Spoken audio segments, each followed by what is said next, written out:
Welcome. To get started, click the Get Your Report button on our homepage. For an auto service oil change facility, please select Commercial Buildings.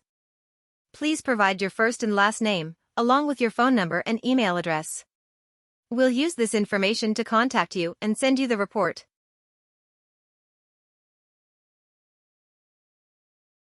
Now, let's gather some details about the building.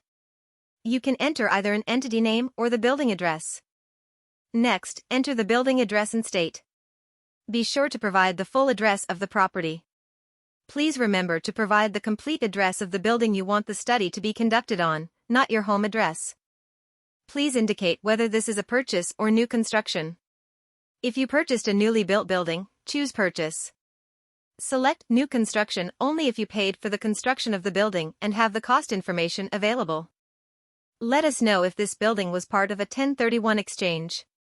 If this property was purchased through a 1031 exchange, please enter the basis of the property that excludes the 1031 exchange amount. Otherwise, you may proceed to enter your total purchase price as normal. Moving on to the price and size information. Select the year the building was built and the year you purchased it or placed it into service. Enter the purchase price and land value. We cannot provide the land value, so it's best to consult with your tax professional for the correct value to use.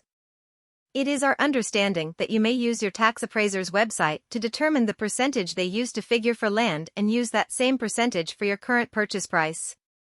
However, we highly recommend you speak to your tax professional to confirm any values used within the report. Now, choose the building type. For this walkthrough we will be working on the auto service/oil change facility form.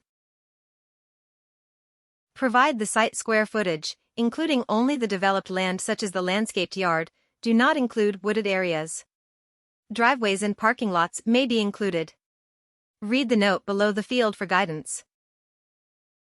Here is a short video that demonstrates the incorrect and correct methods for measuring the developed site square footage. To replicate your property boundaries, first open Google Earth and locate your building by entering your address. Once you've found your building, use the measuring tool on the left sidebar, represented by a ruler icon. Click on each corner of your property lines to accurately mark your boundaries. The presented example here is incorrect as the boundary lines encompasses natural vegetation situated behind the fence line. We want to exclude any areas that are untouched/unimproved. Here is the correct method of measuring your property lines to only include improved areas. The boundaries do not include the wooded areas behind. This is what you would enter on our website for the total developed site square footage. Enter the building square footage, typically found on the second page of your appraisal. Select the building grade that best represents the condition of your building. Specify the number of stories in your building. Indicate whether you have a sprinkler/irrigation system for the property's site. Moving on to the building info. If there is an office, please enter the total office square feet. Next, please indicate if there is a site monument/pylon sign, and if so, enter the square footage of the sign. Select the exterior wall construction type and the roof covering type. Indicate if there are any fire sprinklers. Next, enter the number of auto door openers on the overhead doors if applicable. Indicate if there is a break room. If yes, please enter the total number of break rooms, as well as the break room/kitchen cabinetry and the kitchen countertop material. Next, only if there is a break room, select if you'd like to include any appliances. When entering appliances, please provide the actual amount of each appliance in your entire building. Indicate if there is air conditioning and/or heating in the warehouse.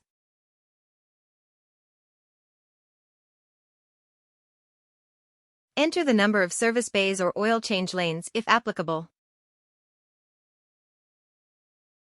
Enter the total number of lifts if applicable. Indicate if there is an oil/grease trap on the site. Now, let's consider the flooring in your building. Allocate percentages for each type of flooring, ensuring they add up to 100%. Once you've completed all the information, you can click on the Approximate Total First-Year Depreciation with Study button to receive an estimate. If you're ready to proceed, you can proceed to checkout. Finally, choose whether you'd like to opt for audit defense or not.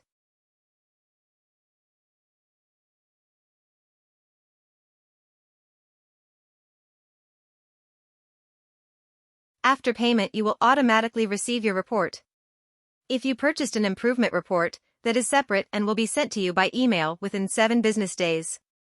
We may contact you with questions regarding your improvements. Please make sure to check your emails during this time.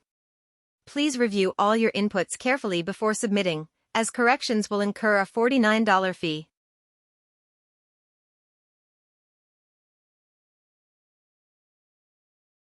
Thank you for watching. Feel free to email us at info@diycostseg.com for any further questions.